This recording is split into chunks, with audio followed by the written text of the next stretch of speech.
ನಮಸ್ತೆ ಟಿವಿ20 ಕನ್ನಡ ವಾಹಿನಿಗೆ ಸ್ವಾಗತ.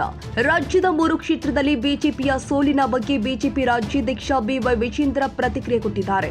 ರಾಜ್ಯದಲ್ಲಿ 3 ಕ್ಷೇತ್ರದಲ್ಲಿ ಹಿನ್ನಡೆಯಾಗಿದೆ, ಗೆಲ್ಲುವ ಬಹಳ ವಿಶ್ವಾಸವಿತ್ತು, ಆದರೆ ನಿರಾಸೆ ಆಗಿರೋದು ಸತ್ಯ ಎಂದಿದ್ದಾರೆ. ಬೆಂಗಳೂರಿನ ಡಾಲರ್ಸ್ ಕಾಲೋನಿಯಲ್ಲಿ ಇರುವಂತಹ ಯಡಿಯೂರಪ್ಪ ನಿವಾಸದಲ್ಲಿ ಮಾತನಾಡಿ, ಉಪಚುನಾವಣೆ ಸೋಲಿನ ಕಾರಣಕ್ಕೆ ಎರಡೂ ಪಕ್ಷದ ಮುಖಂಡರು ಚರ್ಚೆ ಮಾಡ್ತೀವಿ, ಸೋಲಿನ ಕಾರಣ ಹುಡುಕ್ತೀವಿ, ತಪ್ಪನ್ನ ಸರಿಪಡಿಸುವ ಕೆಲಸ ಮಾಡ್ತೀವಿ. ಸಂಡೂರಿನಲ್ಲಿ ಮೊದಲ ಬಾರಿಗೆ ಬಿಜೆಪಿ 80,000 ಮತ ಪಡೆದಿದೆ.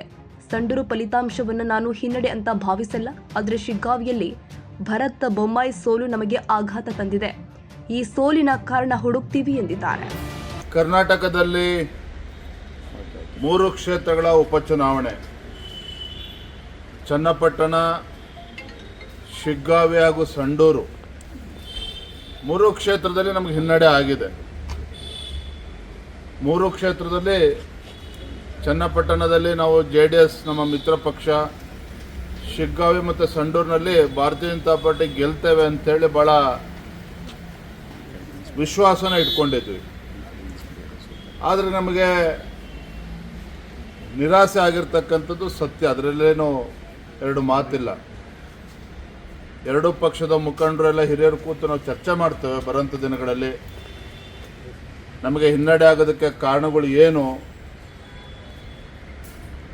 ಯಾತಕ್ಕೋಸ್ಕರ ನಮಗೆ ಗೆಲುವು ಸಾಧಿಸೋದಕ್ಕೆ ಸಾಧ್ಯ ಆಗಲಿಲ್ಲ, ತಪ್ಪನ್ನು ಸರಿಪಡಿಸ್ಕೊಳ್ತಕ್ಕಂಥ ಕೆಲಸ ಮುಂದಿನ ದಿನಗಳಲ್ಲಿ ನಾವು ಪ್ರಾಮಾಣಿಕವಾಗಿ ಮಾಡ್ತೇವೆ. ಸಂಡೂರಲ್ಲಿ ತಾವು ಪ್ರತಿಕ್ರಿಯೆ ತಗೊಂಡಿದ್ರಿ, ಏನೆಲ್ಲ ಯಾಕೆ ಆಡಳಿತ ಪಕ್ಷ ಮೇಲೆ ಶಾಸಕರಲ್ಲಿ ಏನೆಲ್ಲ ಕಾರಣಗಳಾಗುವುದು ತಮಗೆ ಈ ಸಿಕ್ಕಿದ ಮಾಹಿತಿ ಏನಿದೆ ಸರ್? ಈಗ ಬರೀ ಫಲಿತಾಂಶ ಸಿಕ್ಕಿದೆ ಅಷ್ಟೇ, ಬೇರೆ ಯಾವುದೇ ರೀತಿ ಮಾಹಿತಿ ಸಿಕ್ಕಿಲ್ಲ. ಆದರೆ ಮೊದಲ ಬಾರಿ ಸಂಡೂರು ವಿಧಾನಸಭಾ ಕ್ಷೇತ್ರದಲ್ಲಿ ಭಾರತೀಯ ಜನತಾ ಪಾರ್ಟಿ ಹತ್ತತ್ರ 80,000 ಮತಗಳನ್ನು ನಾವು ಪಡೆದುಕೊಂಡಿದ್ದೇವೆ. 80,000 ಹತ್ತತ್ರ 80,000 ಮತಗಳನ್ನು ಪಡೆದುಕೊಂಡಿದ್ದೇವೆ. ಒಂದು ಹೊಸ ಮೊದಲ ಬಾರಿ ಅಷ್ಟು ಮತಗಳನ್ನು ಪಡ್ಕೊಂಡಿರ್ತಕ್ಕಂಥದ್ದು. ಆದರೂ ಕೂಡ ನಾವು 8,000 ಅಂತರದಲ್ಲಿ ನಾವು ಗೆಲ್ತೇವೆ ಅನ್ನೋ ಸಂಪೂರ್ಣ ವಿಶ್ವಾಸ ನಮಗಿತ್ತು. ಆ ರೀತಿ ಎಲ್ಲ ನಮ್ಮ ಶ್ರಮವನ್ನು ಎಲ್ಲವನ್ನೂ ಕೂಡ ಹಾಕಿದ್ವಿ.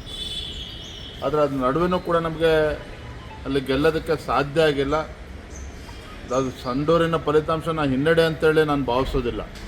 ಖಂಡಿತ ಉತ್ತಮ ಹೆಚ್ಚು ಮತಗಳನ್ನು ನಾವು ಕೂಡ ಪಡೆದುಕೊಂಡಿದ್ದೇವೆ. ಬರುವಂಥ ದಿನಗಳಲ್ಲಿ ಅಲ್ಲಿ ನಾವೆಲ್ಲರೂ ಕೂತು ನಮಗೆ ಹಿನ್ನಡೆಗೆ ಕಾರಣಗಳೇನು ಎಲ್ಲವೂ ಕೂಡ ಚರ್ಚೆ ಮಾಡ್ತೇವೆ, ಸರಿಪಡಿಸ್ಕೊಳ್ಳೋ ಕೆಲಸ ನಾವು ಮಾಡ್ತೇವೆ. ಸರ್, ಅವರ ಬಿಜೆಪಿಗೆ ಪೂರಕವಾದಂಥ ವಾತಾವರಣ ಇತ್ತು. ವಕ್ಫ್ ವಿಚಾರ ಇರ್ಬೋದು, ಅಥವಾ ಚನ್ನಪಟ್ಟಣದಲ್ಲಿ ಕುಮಾರಸ್ವಾಮಿ ವರ್ಣದ ಬಗ್ಗೆ ಜಮೀರ್ ಅಹಮದ್ ಮಾತಾಡಿದಂಥದ್ದು, ಈ ರೀತಿ ಅನ್ನೋಂತೆ ನಿಮಗೆ ಡಿಕ್ಲೇರ್ಡ್ ರಿಸಲ್ಟ್ ಅನ್ನೋ ರೀತಿ ಶಿಗ್ಗಾಂವ್ ಇತ್ತು. ಆದರೂ ಕೂಡ ನಿಮ್ಮ ನಿರೀಕ್ಷೆಯಂತೆ ಬರಲಿಲ್ಲ. ಖಂಡಿತ ನಮ್ಮ ಶಿಗ್ಗಾಂವು ಆಘಾತ ತಂದಿದೆ. ಯಾಕೆಂದರೆ ಮಾಜಿ ಮುಖ್ಯಮಂತ್ರಿಗಳು ಬೊಮ್ಮಾಯಿ ಅವರ ಸುಪುತ್ರಲ್ಲೇನು ಸ್ಪರ್ಧೆ ಮಾಡಿದರು, ಭಾರತೀಯ ಜನತಾ ಪಾರ್ಟಿ ಎಲ್ಲ ನಮ್ಮ ಕಾರ್ಯಕರ್ತರು ಹಗಲು ರಾತ್ರಿ ಶ್ರಮವನ್ನು ಹಾಕಿದರು. ಅದರ ನಡುವೆ ಮತ್ತು ಬೊಮ್ಮಾಯಿ ಅವರು ಸಾಕಷ್ಟು ಅಭಿವೃದ್ಧಿ ಕೆಲಸಗಳನ್ನು ಮಾಡಿದ್ದಾರೆ. ಎಲ್ಲೊಂದು ಕಡೆ ಜನ ಇವತ್ತು ಆಡಳಿತ ಪಕ್ಷದ ಪರವಾಗಿ ವಾಲಿದ್ದಾರೆ. ಅದು ಕೂಡ ಎಲ್ಲ ಹಿರಿಯರು ಕೂತು ನಾವು ವಿಮರ್ಶೆಯನ್ನು ನಾವು ಮಾಡ್ತೇವೆ, ಸೋಲಿನ ಕಾರಣಗಳೇನು ಅಂತೇಳಿ.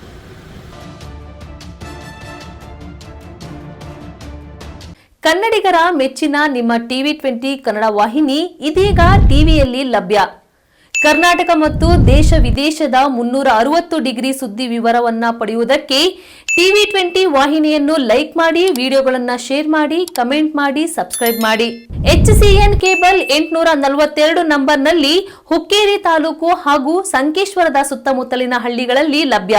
PCN ಕೇಬಲ್ 129 ನಂಬರ್ನಲ್ಲಿ ಹಾರುಗೆರೆ ಸುತ್ತಮುತ್ತಲಿನ ಹಳ್ಳಿಗಳಲ್ಲಿ ಲಭ್ಯ. ರಾಯಬಾಗ್ ಡಿಜಿಟಲ್ ಚಾನೆಲ್ ಕೇಬಲ್ 80ನೇ ನಂಬರ್ನಲ್ಲಿ ರಾಯಬಾಗ ತಾಲೂಕಿನ ಸುತ್ತಮುತ್ತಲಿನ ಹಳ್ಳಿಗಳಲ್ಲಿ ಲಭ್ಯ. UDCN ಕೇಬಲ್ ನೆಟ್ವರ್ಕ್ ಉಗಾರ ಸುತ್ತಮುತ್ತಲಿನ ಹಳ್ಳಿಗಳಲ್ಲಿ ನಿಮ್ಮ ಟಿವಿ20 ಕನ್ನಡ ವಾಹಿನಿಯೂ ಲಭ್ಯ.